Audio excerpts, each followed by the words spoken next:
If you want to get in on the action, we want to hear from you. Email us at faderoutemail@gmail.com with your questions, comments, picks, segment suggestions, you name it. We want to hear from you. We're on Instagram too. Slide in our DMs at Fade Route Podcast. Get at us. Welcome to the Fade Route with D and Z. Here are your hosts, D and Z.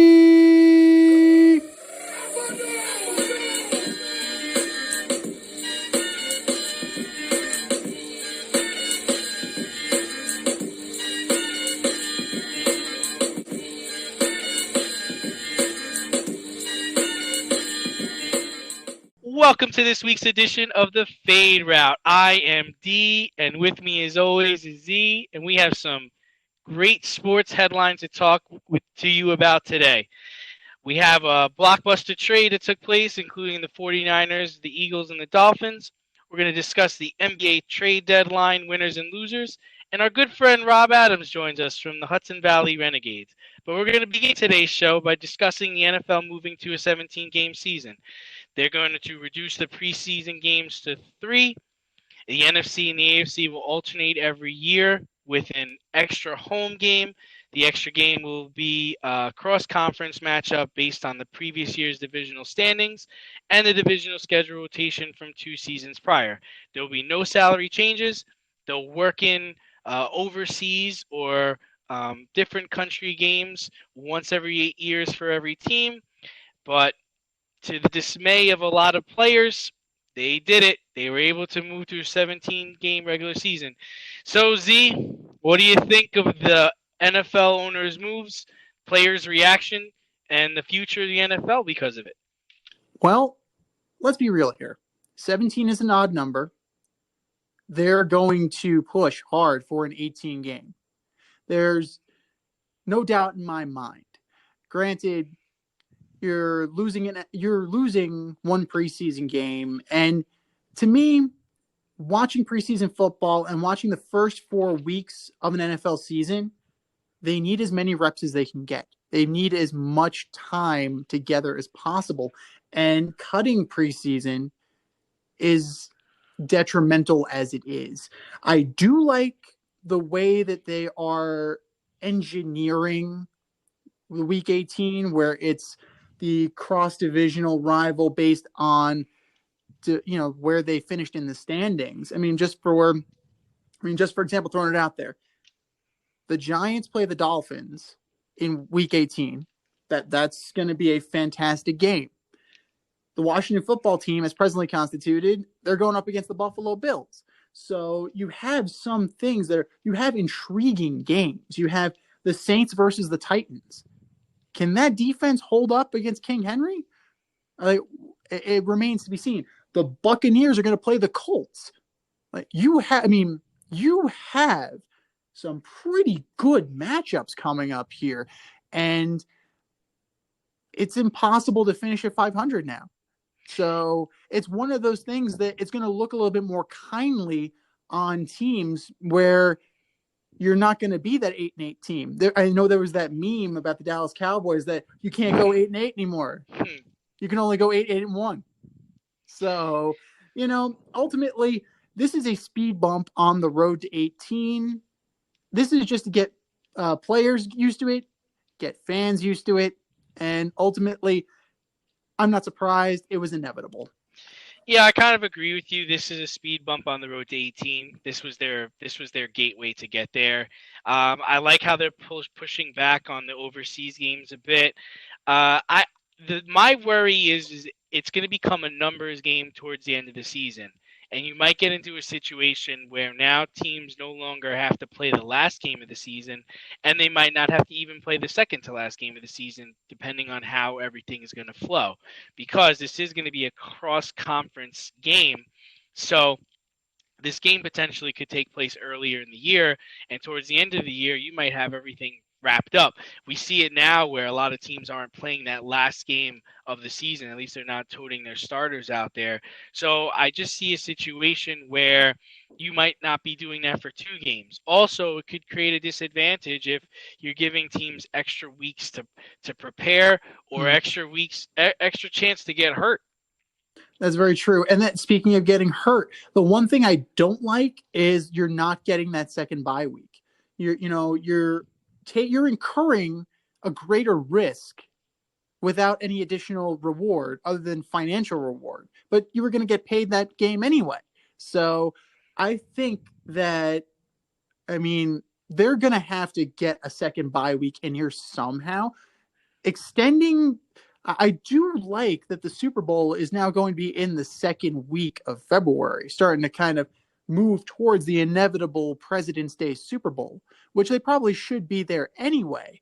But it's a work in progress. It definitely needs to be improved, but the NFLPA, you need to fight for that second bye week now. You got to fight for it hard, especially if they want that 18th that 18th game. Yeah, I'm sure that's going to come with the 18th game. I would assume that that's where it's gonna pop up. But that was the latest headline. Big headline last week was the blockbuster NFL trade, in my opinion.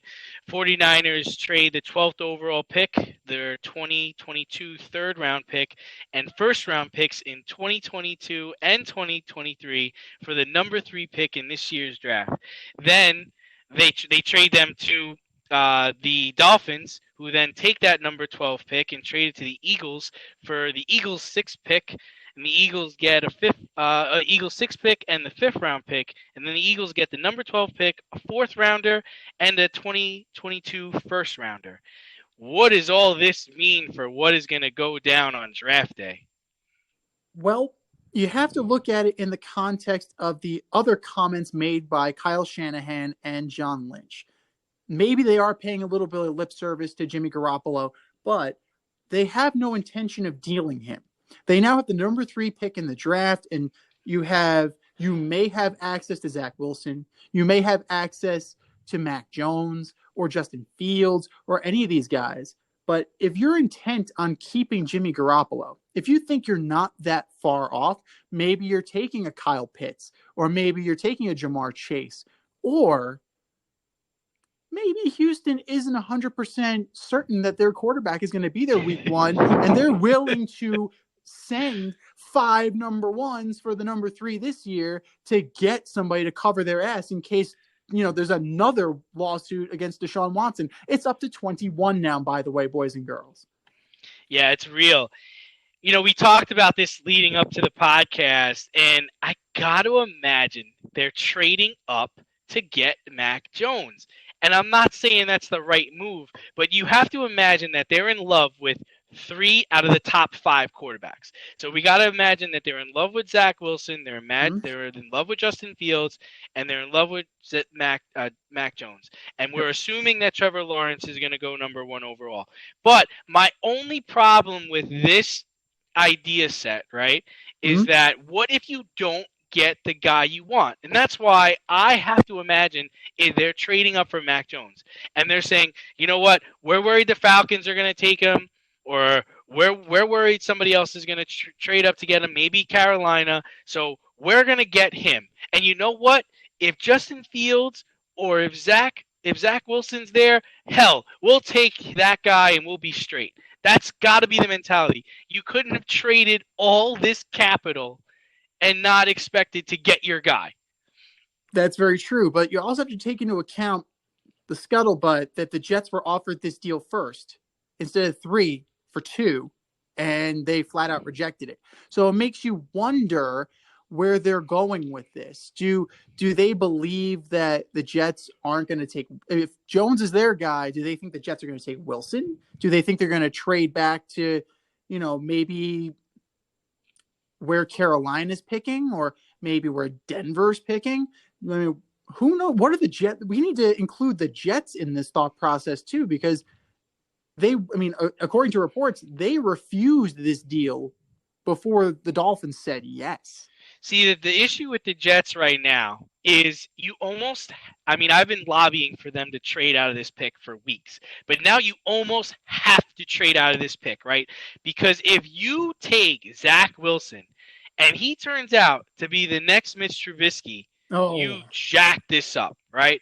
If you go and take the Alabama receiver, Devonta Smith, and then all of us, or if you think about taking Waddle, or you take an offensive tackle, and then the 49ers come in and they take Mac Jones, or they take Justin Fields, or they take Zach Wilson, and that guy turns out to be a stud, disaster, disaster. You are now in the driver's seat because now you have to look at it like this. All the teams in the NFL saw the 49ers trade up to get essentially a quarterback, right? So your pitch to any team who's looking for an upgrade at quarterback or a new quarterback is, listen, you already know that the 49ers are willing to give up this much to get one of these three guys. We're willing to bet it's this guy. And with our pick, we're going to take this guy. And so if you trade with us now, you could get this guy.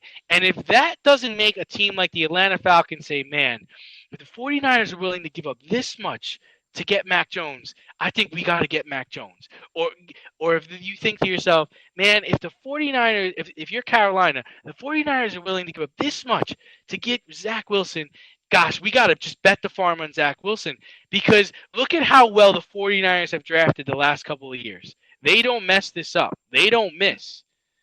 So now, this is your opportunity to say this pick, not number 2, is worth everything right now. And the best part is you could essentially trade out of this pick, get more capital, and still get one of the top 5 quarterbacks. Like, you're still not going to be in a bad position. It's almost like the draft from a couple of years ago when you had Baker, you had Allen, you had Lamar Jackson, and you had Sam Darnold. You were guaranteed to get one of those guys if you were in the top 5, top 10 picks. Is that bad? I mean, unless you drafted Josh Rosen, then you're in trouble.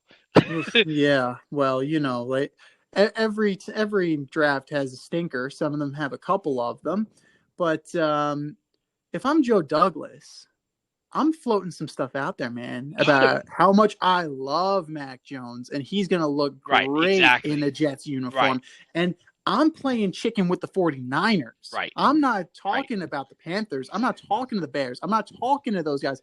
I'm trying to see how willing the 49ers are willing to move up one spot. 100%. One spot. Right. Because they're scared shitless they're not going to get their guy. And the other team you have to think about is Chicago, because they're stupid enough to trade a whole bunch for nothing. For nothing.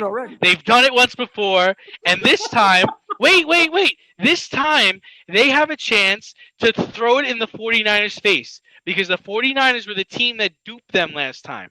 So now they have a chance to get back at them, move into number 2, and take the guy the 49ers wanted. Or trade into that spot and be like, Kyle, John, I'm open for business. We're going to take this guy. What and you, because like I said, you have to imagine that it's got to be Mac Jones. You cannot trade up and think you're going to get Zach Wilson or think you're going to get Justin Fields. You can't. You have to assume worst case scenario is the guy that we like the most. Because if you trade it up and you don't get your guy, don't give me that, oh, well, we like all 5 or we like 3 of the top 5. No. You moved up to get a certain guy, and you got to hope you get him. That's very true. And what are the odds that the Bears and the Jets work out a deal and the Bears take the guy they think the Niners want, but it turns out to be a colossal failure? Like, seeing Ryan Pace, it's pretty friggin' good. Just because the Bears are involved, I say it's very highly likely. But I mean, at this point, if you're pacing, you're sitting there, it's like, man, I've screwed this up so far. What's another screw up? I'm still gonna be here, so whatever. Very true. So I mean, the Niners are the clear winner. I mean, Miami is coming out pretty good too. They didn't drop that far They went from 3 to 6, and they didn't need a quarterback anyway if they believe in Tua. So, I mean, maybe they'll take Pitts to go with Gesicki, or maybe they'll bring in a wideout. They have some options. They can take best player available there. And as far as the Eagles go, obviously Taylor's thinking, I don't know what the hell he's thinking. No, they did okay because they traded back, but they got some capital for future drafts. They're gonna work it out with Jalen Hurts. I would assume they pulled back because they're gonna take a wide receiver, and or if their wide receiver is not there, they'll get a defensive player. I think they're gonna be okay. I don't know. I think they need linemen. I think they need interior offensive linemen. That's definitely an issue with it. I mean, the Eagles need so much. Yeah, that's the thing. You can't really pinpoint what the Eagles need because they need so much, and they were so terrible last year. But I mean, you kind of have to go best player available at that point, unless there's somebody who's kind of falling, who does the Brady Quinn fall or the Aaron Rodgers fall, and then somebody's willing to kind of trade up to maybe the Patriots, maybe, if they don't get if their guy's available and has done the job, they might make the move. Yeah, somebody might make the move. Maybe sure. The Washington football team too. Could be. But speaking about moves, the NBA trade deadline has passed. We had players going to different places. Raptors guard Kyle Lowry didn't play. He was expected to be traded, didn't quite make it out of his situation. But, I mean, there were obvious winners and losers. So out of all the trades that went on at the trade deadline and people that opted out but then got connected with another team, who would you say were the biggest winners and losers of the trade deadline? If this 10-day contract with Boogie Cousins goes into effect, because they're discussing it right now as we speak, I like what the Clippers are doing, bringing in Rajon Rondo for Lou Williams. I mean, you can only be sixth man of the year so many times. This gives you a point guard with killer instinct. Playoff Rondo is a real thing. Victor Oladipo to the Miami Heat was a great idea in theory, but he has not suited up yet. So I'm going to hold out judgment on that. Vucevic to the Bulls. It hasn't been great so far. It's only been a few games. He needs to learn how to, be on the court with Zach LaVine and vice versa. Keeping Kyle Lowry is probably a great move on their part for the Raptors. Trading Powell doesn't really do much.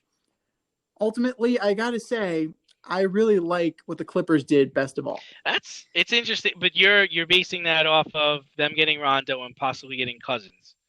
Correct. All right. I mean, how could you not like what the Nets did, especially if this LaMarcus Aldridge, the Beast Aldridge works out? This happened shortly after the trade line. He asked for a buyout of his contract with the Spurs and cleared waivers, and Nets scooped him up because that's where he wanted to sign. I actually really liked the signing of the trade the Mavericks made to get JJ Redick, and I hate JJ. You said, whoa, hang on. I just want to make sure I heard this. Yeah. You said something good about JJ Redick. I know. I am. I hate the guy, and I think he's terrible. He's actually having an awful year.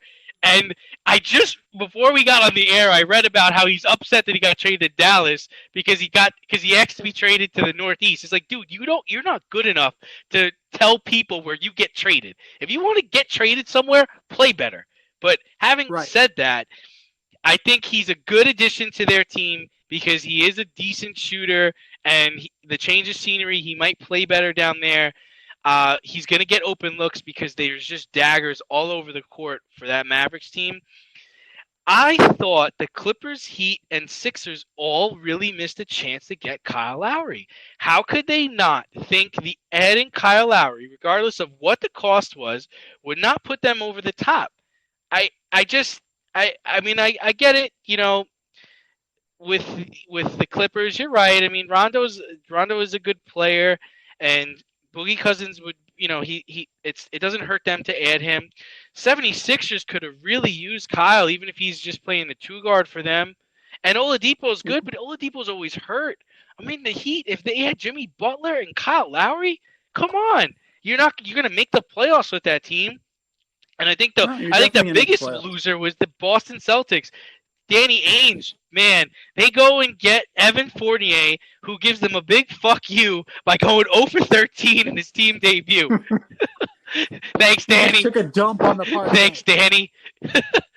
So Oh my God. that's where I sit. That's where I sit on the winners and losers of the NBA trade deadline. True. I mean, I don't even count the LaMarcus Aldridge thing with the Nets because the Nets are, they're playing three-dimensional chess. Everybody else is playing checkers, and they're just like building this ridiculous super team. So, I mean, seriously, you added Blake Griffin already. You're going to get Durant back. You're going to get Kyrie back. Now you add LaMarcus Aldridge? Like, seriously? Like, seriously. This is what Adam Silver wanted, though. This is Adam Silver's NBA. He wants super teams, and he got them. You're right. It's an embarrassment. I mean, they actually were losing earlier today. I don't know if they're going to come back and win, but I mean, just pencil them in for the championship now. I mean, up until this point, I've been a doubter. I've been saying that they need a little bit more, but then they had Blake Griffin. I'm like, all right, well, I guess if he plays like 2015 Blake Griffin, which he is, he's dunking the basketball. His assists are up. He's taking jump shots. It's like, who is this guy? And now you add LaBeast Aldridge. He's going to wind up starting over DeAndre Jordan. I mean, he can hit all kinds of jump shots. He's got a post game. He grabs rebounds. Now I'm a believer. I mean, and James Harden's the MVP. You don't even need Kyrie and Durant to come back. Harden could win with these guys. Well, after that crazy Instagram rant he unleashed against Michael Rappaport, he might be sitting for a little bit in addition to his injury rehab. So I don't know. KD might be out for a little bit, but LaMarcus Aldridge, I mean, he's averaging 14, 5, and 2 this year. I mean, he's definitely a complimentary player, but like, he's probably going to be revitalized. Look at what happened to James Harden. Look what happened to Blake Griffin. Like, winning cures all. Yeah, I mean, their potential lineup is going to be Harden, Kyrie, Joe Harris, probably LaMarcus Aldridge and Kevin Durant. And then if you can have LaMarcus Aldridge, DeAndre Jordan, or Blake Griffin come off the bench, I mean, they have it all.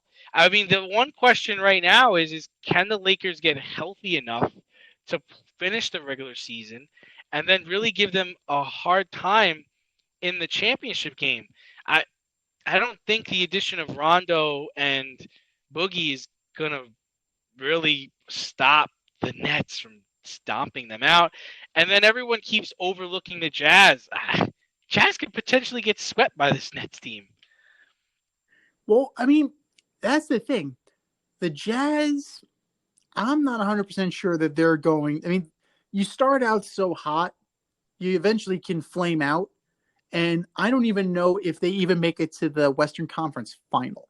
They were just so good, so fast, and they might not have anything left by the time that comes around.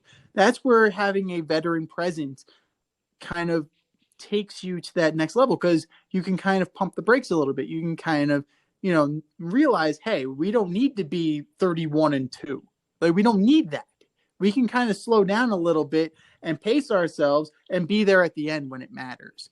I mean, Portland might still be in this thing with Powell. I don't know how that's going to work out. And they got Melo, they got Lillard, they got McCollum. They still got players. Denver, they added Aaron Gordon. I don't know how that's going to necessarily work with them. He's going to bring them, a little bit more oomph that they lost from Jeremy Grant leaving. So, I mean, the Western Conference is definitely going to be a war of attrition. The Eastern Conference, it's going to be a sucker punch. Basically, you're going to if the Nets get caught, they're going to get caught with a lucky shot, whether it's an injury or something like that. Because you look at the Bucks aren't good enough. You look at the Sixers aren't good enough, at least on paper. But that's why you play the game. Well, it's crazy because the Bucks, I feel like, took a huge step back this year. And the teams we thought were going to be competing, like Miami's in a 6th spot right now. Hawks are in a 7th spot. The Celtics are in the 8th spot. Bulls are the Pacers are in the 9th spot. Like, we thought the Pacers and the Celtics were going to compete this year. The Hornets are the 4, the Bucks are the 3, and the Knicks are the 5. The Knicks are the 5. What world are we living in where the New York Knicks are actually in the mix? The Knicks are the 5. I mean, listen, You got to play the games, but the Nets would need like 5 injuries at this point to collapse. As long as they have James Harden, they're gonna be okay. But And a motivated James Harden at motivated that. James Harden, and you can count on the Nets being in the championship. One of the things that I thought we could count on was Michigan beating UCLA yesterday, and man, was I wrong. UCLA 11 seed takes out number 1 Michigan, a number 1 seed, 51-49, ridiculously low score. Michigan goes the last 5 minutes without a basket. Their best player, who is projected to be a top 10 NBA draft pick, only scores 4 points. That's Franz Wagner, just in case anybody was wondering who that is. And I guess UCLA is the Cinderella team this year. Well, I mean, we were focusing on 2 games. It was Michigan and UCLA, and then Gonzaga at USC. And Gonzaga steamrolled USC. So that leaves you with the little engine that could here, which is insane when you consider the pedigree that is UCLA basketball. We're talking Bill Walton. We're talking Kareem Abdul-Jabbar. We're talking John Wooden. And they're the little engine that could now. So it was the Johnny Juzang show. Like, he was 11-19, 28 points in 38 minutes. I mean, nobody was even close on his team. Campbell had 11. Like, that was the next. Did somebody foul him or hurt him? Score. Like, at some point, you got to be in the huddle. You're drawing hours. Like, yo, somebody clip this kid. Like, are you kidding me? That's the funny part. He got clipped against Michigan State. He's been hurt. He's been hurt since the play-in game. But he's like, this kid is showing me something, you know? And when Dickinson is the only Michigan player who ended up in double digits, and that's just, you know, when it's not falling for you, it's not falling for you. But 1 for 10 you know, from the Franz Wagner, 1 for 10 for the field. And they only had 1 player in double digits, and this was the game to go to the Final Four. You were against an 11 seed, and this is how you played. Eli Brooks, who's my favorite player in Michigan, he only had 8 points. I scored 8 points in my first high school basketball game, man. Like, come on. I think we should all feel cheated because we're not going to get to see Michigan against Gonzaga. And that's the worst part about this, is that's what we wanted to see. Now we have UCLA, who's going to be playing Gonzaga, which they're going to get whopped. And then you have Baylor and Houston, which has the chance to be a really good game. And if you think about it, Gonzaga has a chance to beat USC. They have a chance to beat UCLA and get to the final and get to the championship. What an impressive thing that would be for Gonzaga. Well, it seems to be a crash course with them and Baylor. That's for sure. I mean, Houston can definitely play a spoiler, though, because, I mean, they got, 2 1s and a 2? Or 2 1s, something like that. And it's just like, the NCAA selection committee got what they wanted, for the most part. But inevitably, these guys have been going back and forth all year. It's been Gonzaga, Baylor, and I think that is what they're going to be banking on. But I just want to take the time and pour one out for everybody's brackets that had Michigan. Like, we're all done. So, I think the problem I have is when it comes to college basketball, I guess you're okay with the Cinderella story, but ultimately you want to see the best teams in the Final Four. UCLA is not one of the best 4 teams. Not after scoring 51 points, and it's great that they won the play-in game and they got here, but I mean, this isn't really how it's supposed to go down. Like, if you compare them to like George Mason was a great school. Like, they had a great tournament. Yeah. Like, they were playing fantastic. I mean, I think Michigan lost that game more than UCL won it, especially in the final possession. They missed 2s, 3s, rebounds, layups. Like, who's on the take here? Well, I mean, at some point, you do get tight. You know that you're supposed to win this game. You know you're the number 1 seed. And granted, they've been without their best player, but Livers has been out the entire time. It's not like he Right, this wasn't a surprise. he just He went didn't out. lose. No. They didn't lose him last game. Even guys been crushing. They crushed people. They crushed Florida State. Yeah, but they got punched. They got and punched. they didn't know They how to took a handle Mike it. Tyson. I'm looking for my mouthpiece on the floor. And I don't know if Juwan Howard's to blame here. I don't know if he didn't make adjustments, but you got one of the biggest guys on the floor. Why aren't you feeding him, man? What's happening there? What's the game plan? What's the conversation at halftime? Down at halftime, I think they were down 27-23. They scored 23 points at halftime. Wake up. Get off the bus. Well, I mean, that's also the difference between a relatively new head coach. I think it's Juwan's like second or third season. And then Mick Cronin. Mick Cronin has been around forever. But Mick Cronin was at your wedding, wasn't he? He was, he, like I said, he's seen shit that Juwan Howard's never even thought of. So it's one of those things that age and treachery over youth, man. But good for Mick. He's definitely restoring what kind of went by the wayside when they brought in Ben Howland, and it just kind of went into this UCLA death spiral. That's until they get clapped against Gonzaga in their next game. But enough about college basketball. Let's move to Major League Baseball, which starts tomorrow. It's our favorite sport. It's the best sport. It's a shark. It's an alligator. There's nothing could make it bad except for Rob Manfred. But unfortunately, the White Sox are going to be without one of their best players for the whole season because Eloy Jimenez tried to rob a home run in a spring game. He tore his pectoral muscle. He's going to be out 5 to 6 months. Man, what a blow. And a lot of people picked the White Sox to win the division, even compete for the World Series. They brought in La Russa. Man, they were going for it this year. What should the White Sox do to replace Eloy Jimenez? Or do they even have to? Do they have enough to stay the course? Well, let's just see what they have to replace here. I mean, last year, 296 batting average, 14 home runs in a limited sample size, only 213 at-bats, shortened season, so it's to be expected. But career in 2 seasons, he's already belted out 45 home runs. He's already driven in 120 ribbies. He scored 95 runs. So he is a significant He's a big dude. part. He's a big dude. 6'4", 240. He is a significant part of this offense.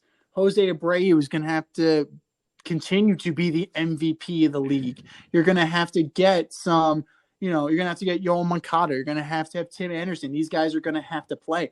Look at the outfield right now. Without Eloy Jimenez, you have Luis Robert. I don't call him Robert. Luis Robert. It sounds better. He's legit. Adam Eaton, I don't fucking believe him. He's still alive? I've seen him with the Nationals. Adam, yes.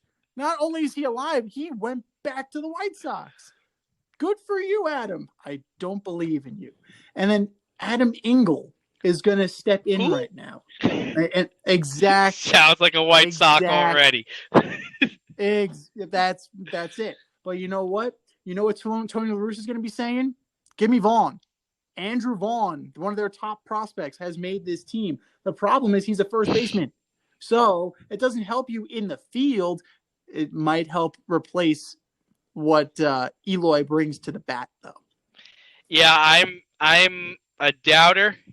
I think they need to make a move. The first name I thought about was Nick Markakis. He retired. Give him a call. Work something out. Tell him you'll give him a house, a car, whatever it's going to take. I mean, I think Nick Markakis can give you a 260 batting average, 20 home runs, and about 80 RBI in that lineup. He's in 15 years, he's got 2,300 hits. He's a career 288 hitter. I think you got to give him a call, try it out. Puig, I don't know. Cespedes, I don't know, but you got to give it the try because they're literally one outfielder away from being a legit contender for a title. I mean, it's close. They definitely needed to do more. Depth is an issue, and Adam Eaton was not the answer. Yeah. So maybe they're just waiting for some cut downs, some waiver claims, something like that. But I, I don't know. I don't see it. I really don't see where help is going to come from. Yoenis Cespedes is great.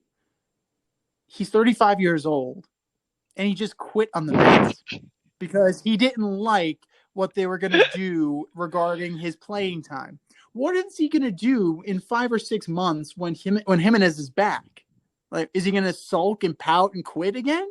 Like, that is a bad precedent, and I'm not a fan of that. Nick Markakis would be great, but I don't think he's coming back to anybody except for the Atlanta Braves. Yeah. I just think that He's not coming he's back at from all. Georgia.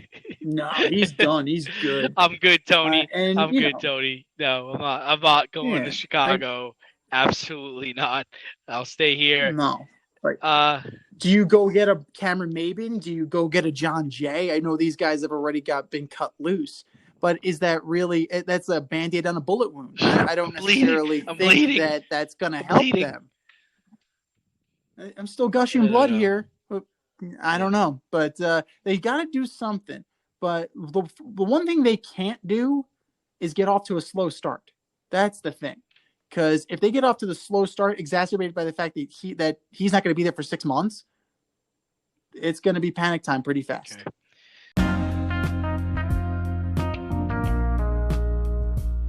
It's the In Route, where friends of the show get a special segment with us. Want to get in on the action? Want to be part of the in crowd? Hit us up, faderoutemail@gmail.com, or slide in our DMs at Fade Route Podcast on IG. Joining us now for the In Route is the sports director of WGCH in Greenwich, Connecticut, and the voice of the Hudson Valley Renegades, which is a single-A affiliate of the New York Yankees. Rob Adams, welcome to the show, and thanks for taking the time to speak with us tonight. Damian, Anthony, good to talk to you guys. Thanks for the time. Of course. I'm gonna hit you with the hard questions early. With the additions of Kluber and Talion, have the Yankees addressed their most glaring weakness, which everybody perceives as their rotation? I think, look, we all know it's a results-driven world. If the Yankees get the results out of Talion and Kluber, they're going to be just fine. They've got one of the best pitchers in baseball at the top of the rotation. I'm not going to tell you he's the best pitcher. I'm not even going to tell you he's the best pitcher in New York, but Cole is fantastic. In any other world that doesn't include Jacob deGrom, Cole would be the best pitcher, but deGrom is there. I think the Yankees made some bold moves bringing both these arms in. If their arms are healthy, if their bodies are healthy, then they've done some good things. But it could turn out to be an epic disaster. The early returns have been okay, though. Right. You can never account for injuries. That's the tough part about baseball. Right. But with the season starting tomorrow, who are you expecting to have maybe a breakout season or a surprising season? And then who do you think we can count on to also disappoint us as the season rolls on? Well, I think Sanchez continues to be a big concern for the Yankees. I don't know if, can we be any more disappointed than he's already been to a Yankee fan? I'm hoping for bigger things from Glaber. He came into camp last year looking great, then went through some weight problems before the restart later on. I don't know if there's a guy that's otherwise going to disappoint. I'm a little concerned about DJ LeMahieu only in the way that he got the big contract, and I don't want him to worry about living up to it. Now, he is called the machine for a reason because he doesn't think about any of this stuff. So I tend to think he's going to be okay. Yeah, I think it would be a terrible disappointment if DJ is not able to really contribute this year. Yeah, if you've listened to the show recently, you know as well as I do that we are not the biggest Gary Sanchez fans in the world. So I think we're right on lockstep with you on that. I mean, he needs to be better. He needs to go back to rookie Gary Sanchez, not the most recent Gary Sanchez. There, That's for damn sure. there are so many things about his game that trouble me. I worry about his pitch, his pitch calling. His rapport with pitchers obviously is an issue. His plate coverage is terrible as a catcher. We all know about the passed balls. And obviously, offensively, he wasn't even anemic. He was invisible. And we know there have been poor hitting catchers. Traditionally, that was part of being a catcher, was you took the great defense with an okay bat. Not everybody was Mike Piazza, not everybody was Johnny Bench, not everybody was Yogi Berra. Now we're seeing bigger offensive catchers in this day and age. But Sanchez might as well take us back to a far different time, because his offense is just awful. Do you think they're asking him to too much? I feel like they're paying him to hit well and catch well, and he's not doing either of those right now. No, I don't. I think those pieces were there when he was a rookie. Why did he surprise us all and kind of give us those good early year or two? Because it wasn't just the rookie year. His second year wasn't so bad. It's really been after that he has just been a disaster, to the point that it's troubling. You almost feel bad for the guy. Yeah, I mean, it does coincide a little bit to when Joe Girardi allegedly started messing with his head behind the plate, and definitely kind of made him call into question what he was doing behind the plate. Maybe it got a little mechanical for him, and ultimately that's why they ended up making the managerial switch. So you can say what you will about X's and O's and execution, but at the end of the day, it was about player relations. Why Joe Girardi is still not the manager of this team. Yeah, look, we can't complain about Aaron Boone, because the results have actually been pretty great regular season-wise. They have not been great postseason-wise. But Girardi was a pretty terrific manager, and I think he makes a team better. Not every manager does. I think Girardi does. I think he makes the Phillies that much better. And never forget what he did with the very first team he had, the Marlins. I mean, he did a great job with them. Yeah, speaking about Joe Girardi and Aaron Boone, the Yankees are famous for really having only a few managers over the last 21 years. I mean, we pretty much had Joe Girardi, Joe Torre, and now Aaron Boone. At what point would it be fair to discuss Aaron Boone's job security this season? Well, I think you got to look again at the results. If the Yankees go on and, if they have another 95, 100 win year, I don't think he's going anywhere, even with another subpar performance in the postseason. It's when, they fail to make the playoffs, or, if there's that actual borderline, 500 year or something like that, then he's going to be in trouble. It's amazing the level of stability that the managerial role with the Yankees has been, as you've alluded to. But prior to those 21 years, obviously those Steinbrenner years from 73 until Joe Torre in 96 were just a joke. They were embarrassing for the team. Yeah, to say it was volatile is a gross understatement. Oh. And so with all that said, what are your predictions for the Yankees this season? Where do you see them, and how far do you see them going? I do think they win the American League East, so long as they're healthy. And that's not exactly going out on a big limb. I don't think that any other team has the level of talent. You've already got Springer starting on the IL for the Blue Jays, and I think the Blue Jays will be fun. I think the Blue Jays will be a contender, and they might even maybe be a playoff team. I'm not sure. The Red Sox are getting dangerously close to being real, or they're getting dangerously close to falling off a cliff. It's going to go either way with the Red Sox. I'm always impressed with what Tampa Bay does in that division, with what little they supposedly have. And look, before the Renegades became a Yankee team, they were a Tampa Bay team. So I watched them do this for a long time. I'm always impressed, and I guess I shouldn't count them out, but, big losses with Blake Snell and so on. And the Orioles are the Orioles might have the worst owner in baseball, if not all of sports. I just think he is an abysmal person when it comes right down to it. Just the things he has done with Baltimore have been terrible. All that said, I think the Yankees win the division. I think they're, are they a 95, 98 win team? I think that's possible. Can they go over 100? Yes. I think the sky's the limit for them, so long as they're healthy, the pieces come together.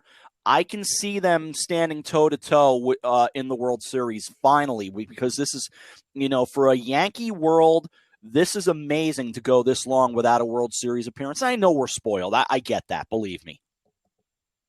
So, they do have the squad capable of making it to the World Series. Who do you have them staring down from the National League? What's your World Series prediction? I hate to be so bland, but right now, until somebody beats the Dodgers, I can't see it any other way than Yankees-Dodgers right now. I can see the Astros making some noise. I can see the White Sox are a flavor of the month pick. Again, the Blue Jays are kind of lingering around. There are teams like that in the American League. But I feel like the bigger heavy hitters come from the National League. You have to be impressed by what the Padres have done. The Padres have really gone for it to make San Diego a baseball mad town. And keep in mind, San Diego doesn't have a lot sports-wise these days unless you're into college sports. With the Chargers going to L.A., it's the Padres' time to take over that city once and for all. And you think about what they have done in San Diego, they can make a big run. I hope it's Yankees, Red Sox West. I hope the Dodgers and Padres just beat the beast out of each other, and then the Yankees can just go, okay, we've got this. But I could very much see that being the National League Championship is Dodgers Padres. No, that's very fair. I mean, like you said, there are a lot of heavy hitters. Yeah, we're going to do our picks for the National League East. I mean, you didn't even mention the Mets, didn't mention the Braves. Right. You didn't mention the Phillies. Right. If they get some pitching help, I mean, I don't expect anything out of the National League Central. So, I mean, maybe the Cardinals will do something, but it definitely, like, the top 4 teams in that league will definitely give the Yankees a run for their money. But transitioning to football, we know you are a huge Pittsburgh Steelers fan, and grade their offseason. What do you expect them to do in the draft? Oh, boy. It used to be the conventional wisdom was, go get a running back, but this is just not a running back league anymore. Even though they need some kind of stability in the backfield, it became too Ben Roethlisberger heavy. And I love Ben. I do. I think he's been a great player for a long time. He's not Terry Bradshaw, but that's okay. He doesn't have to be. If he's the second greatest quarterback in Steelers history, there's no harm in that. He still won 2 Super Bowls and went to a third. So no harm there. I'm fairly content that they've done what they've done in terms of moving pieces around because they have major cap issues, that they were able to bring Juju back. And look, I like Juju a lot. I think he's more personality than he is great receiver. I don't know that he's a top flight receiver. He's a nice 1 or 2 option, but not a huge one. This is not the top of the line when we're talking about receivers. I think Juju's really good. The Steelers have a good collection of receivers who dropped way too many passes last year, so that needs to get cleaned up. But mostly I'm concerned about a running back and then the offensive line. The offensive line was really troubling, and I love Al Villanueva. Love him, served our country. He's a good man, but it was tough to watch at times last year, and Marquise Pouncey stepping away and retiring. So there are holes to me on the offensive line that need to get cleaned up. I don't know if that's the route they'll go, but I do think that's a huge need to address. No, that's absolutely fair, especially when you lose the quality of players that you lose. And you did, I mean, at one point that team was 11-0. I mean, we definitely need to keep that in mind. To have such a drastic fall off the cliff, I mean, major changes needed to be made. But we'll get you here on this one, Rob. You've been instrumental in my broadcasting career. I started at CSB. You were one of my teachers.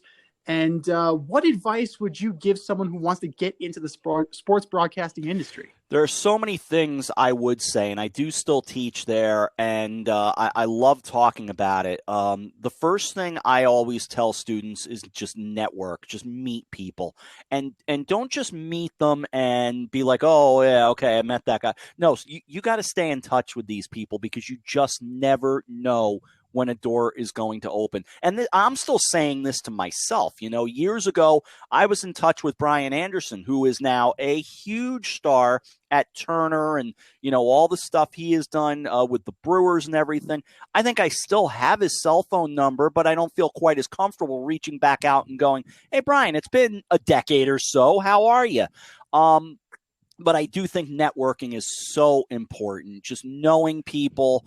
Don't burn any bridges. I know this is such a lousy business at times. It's a brutal business at times, but be good to the people that you've met. Do your grumbling somewhere else where you need to do it, and just grind. You just have to work at this. If it's something you really believe in, it's got to be your passion. You guys are showing it by doing something like this, and that often means doing stuff not for the glory, not for the glamour, not for the money, doing it just because you're just getting the reps. And even me, after all these years, I still do things just to keep sharp and stay at it. And those to me are all very important things. Be open-minded. Always be open-minded to opportunity. I tell students that all the time. When you want to be in sports, that's great. But if someone comes along and says, hey, I need you to go report a news story for me, go do it. You never know. You just never know where it's going to lead you, and you want to stay relevant in this business. And then the last thing I always say is just stay humble, because, again, this business can just really beat you up. No, totally. It definitely, it can suck the passion, suck the soul out of you if you let it. That's 100% true. So, definitely great sage words. And, thanks for coming on. I really appreciate it. Newest member of the In Crowd. And hopefully we can do this again in person someday when we don't have to worry about a global pandemic. That would be a very nice thing. I'm looking forward to being in a stadium with at least some fans. I hope we keep getting more fans in the door. And I appreciate what you guys are doing. Really nice of you to ask me to come on, and I'll come back anytime. Appreciate it, Rob. Thanks a lot. And thanks, Rob. If you ever need anybody, just hit us Sounds up too. good. All right. You got it. All right. Take Thanks, it easy. guys. Be You well. too.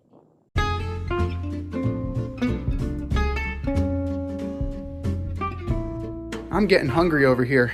Should have cooked up some dinner. And if you're looking for a new cooking show to binge, check out As You Eat It on YouTube, hosted by me, Chef Z. I invite you into my home and show you what and how I cook when I'm off the clock as a chef instructor. You're going to learn fun recipes and creative methods to empower and inspire you in the kitchen and take it to the next level. Cook how you want to cook, eat how you want to eat as you eat it. That's As You Eat It, available only on YouTube. AZ, you eat it. Check it out, and let's get cooking.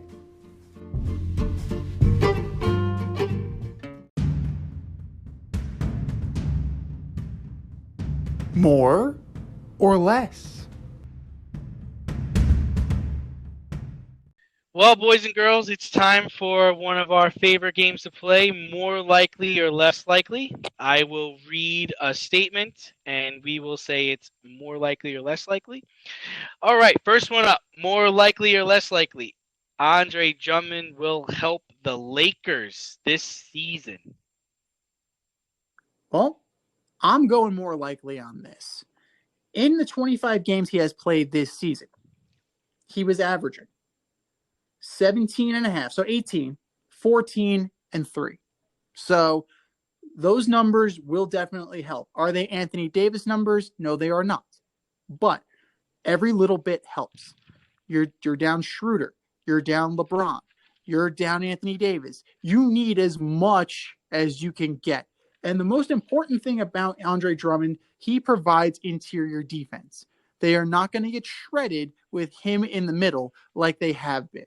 So however long it's going to be, he's definitely an upgrade over what they have, and it is more likely that he is going to be a success for them. Yeah, I'm going to break this into two sections. I'm going to say if Anthony Davis does not come back and he's not 100%, I'm going to say it's more likely because he's going to take a terrible Laker team and make it an average team. But with AD, if AD comes back, he's 100%. I'm going to see less likely because I don't see what he's going to do. He's a good rebounder and he's a solid defender, but the Lakers need scoring. They're going to need to score a lot of points to keep up with their competition in the playoffs and in the championship. So I'm breaking it down into two avenues. It makes total sense. The one thing about that is that with Anthony Davis, the 2 injuries that he has makes him virtually unreliable. You don't know how long it's going to take. Does it flare up again? Having an Achilles in addition to your knee, it's, for a big man, forget it. Like that's going to be tough. It's almost as bad as LeBron's high ankle sprain. Yeah, high ankle. So both of them those are some of the worst injuries you could possibly get, especially at an advanced age in NBA. High ankle sprains are the worst. Okay, next statement. More likely, less likely, the Rockets will win more games than the Buffalo Sabres. For those of you that don't know, the Sabres are on an 18-game losing streak. They blew a 3-goal lead last night to the Flyers, who they're playing again today. So far, they're 6-23 on the season. The Rockets, they've had people leaving for the last 2 months, starting with James Harden, and they're currently 13-33. But what say you? Rockets will win more games than the Buffalo Sabres, more likely or less likely? This is tough. I'm going to say this is like the 2 bowls of shit, and which one smells less offensive. The Rockets, they don't score. They don't rebound. They don't play defense. They don't do anything particularly well, but they still have their coach. The Buffalo Sabres have lost Eichel. They've lost a significant amount of talent. They got their head coach fired, Ralph Kruger. It's addition by subtraction. Ralph Kruger sucks as a head coach anyway. Ask anybody who has ever played for Ralph Kruger. He is not a good NHL head coach. I don't understand why he got a second chance to begin with. But there is one thing that the Buffalo Sabres can hang their hats on. They are the 3rd worst in giving up goals. They are dead last in scoring goals. But they are 13th in the league in power play. So at least you have that. If, by the grace of God, somebody takes a penalty on the opposition, they have a 22% chance that they are going to score. Good for you. So with that said, I am going to say the Buffalo Sabres are going to win more games than the Houston Rockets this year. I'm just going to say less likely.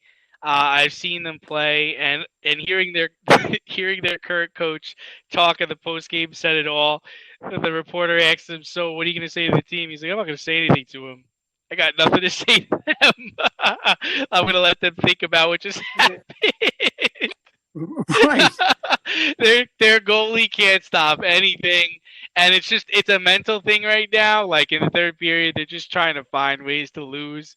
You kind of rooted for them last night. I was kind of hoping they would get out of it. But, I mean, they're 6-23. The Rockets are 13-33. But the one thing I will say about the Rockets is that everybody who's there and playing right now, they actually want to be there. Even John Wall. He wants to be there. He wants to win games. He wants to show that he can still play at an elite level. Everybody there wants to play. Everybody's playing hard. I think the Buffalo Sabres are like, man, this can't end soon enough.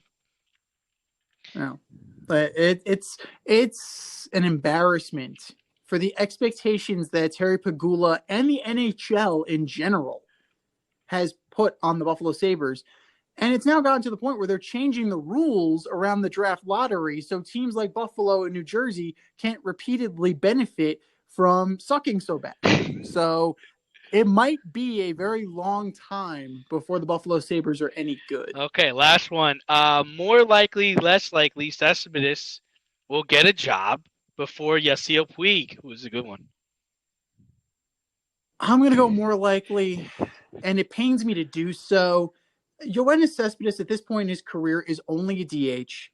I would not stick him in the outfield with the extensive surgeries that he has had on his legs.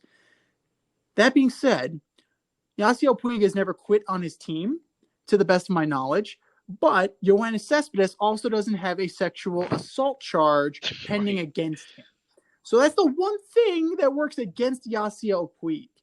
So that is unfortunately putting me in the camp of Yoenis Cespedes getting a job, and I'm already calling my shot. He's going to end up with the White Sox at some point to play with his half-brother, who they just brought in this year as a minor league free agent, and he's one of their top prospects.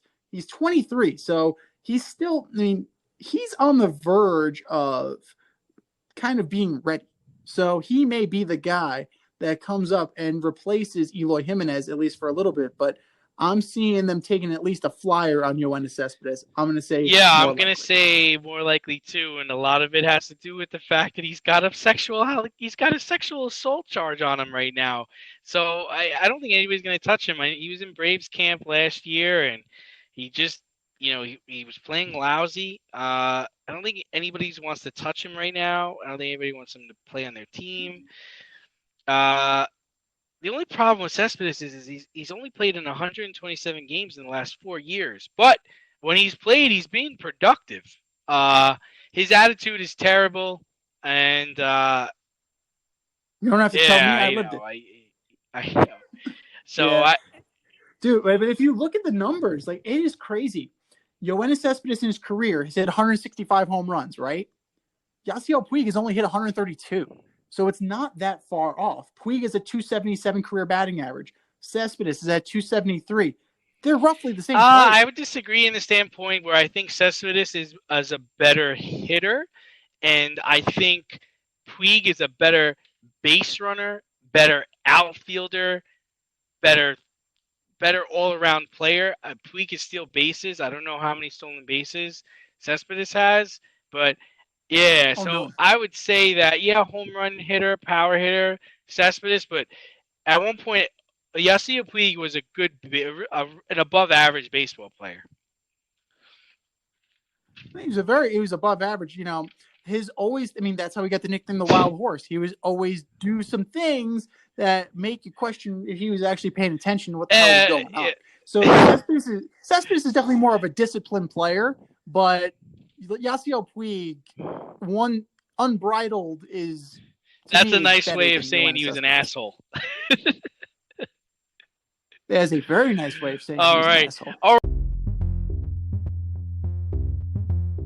Are you in need of air care, maintenance, or service? I have the company for you. Air Care Technicians. They service the Westchester and Northern Bronx area and can help you with all your heating and cooling, maintenance, and service needs.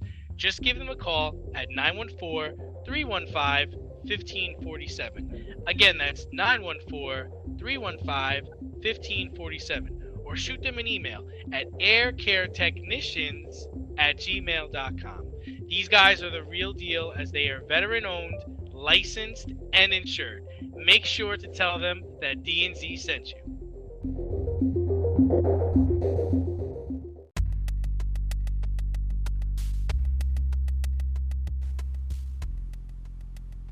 Order up!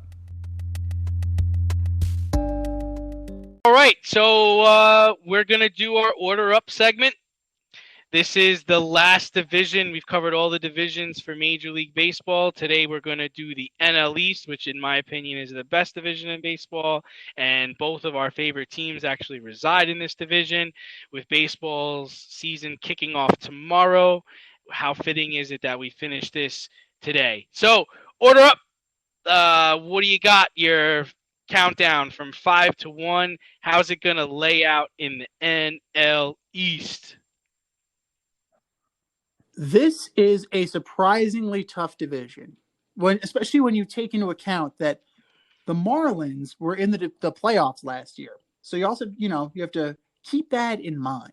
The Mets added, the Braves added, the Phillies added, the Nationals added. You have guys here. This is going to be a tough selection for last place. It's going to be close, but I'm taking the Marlins just for the simple fact that I don't believe that last year was legit. I think it was an aberration. You're bringing those guys back. You're adding a few guys to the mix. You're bringing in your Corey Dickersons, your Starling Martes, Jesus Aguilar, Adam Duvall. You're bringing in these quadruple A players to kind of stem the tide here. But your pitching staff is still young. It's still relatively unproven. Even with the playoff berth, sorry, guys, you're in last place. Fourth place, I'm going to take the Phillies. I don't believe in their rotation. I've seen Zach Wheeler. I've He seen used the to live good of across Zach the street Wheeler. I've from seen the you, bad right? of Zach Wheeler. He did. I said, "How's it hanging, Zach?" And I said, "Well, I need Tommy John again." So there we go. So it's not hanging too well. It's Aaron Nola and 4 other dudes, as far as I'm concerned. Hector Neris was named their closer. Hector Neris is eh. I personally would have chosen Archie Bradley. I like Archie Bradley a lot better in that role. The lineup kind of plays. You do have veteran presence in that lineup. I can't stand Bryce Harper. I just can't. But I love me some Didi Gregorius. I think he's going to have a great year. Reese Hoskins, decent player. Kutch, even at a relatively advanced age. Kutch is Kutch. Real Muto, we're going to see what he's about. And I mean, they already had to send Scott Kingery out. About that. They signed him to a huge $24 extension, million. and he's not cracking the big league team.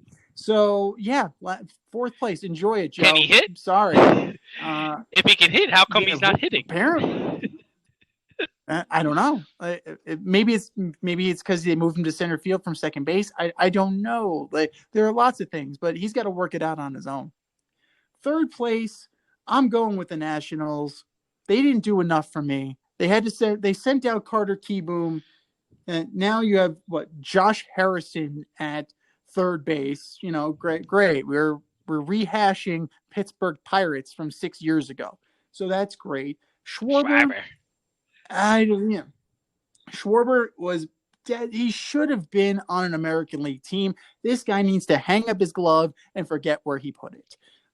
Josh Bell was a good addition. I do like what he brings to the team, but I don't know if he's necessarily going to overcome everybody else not playing well. I mean, you're going to get a good year from Turner. You're going to get a good year from Soto.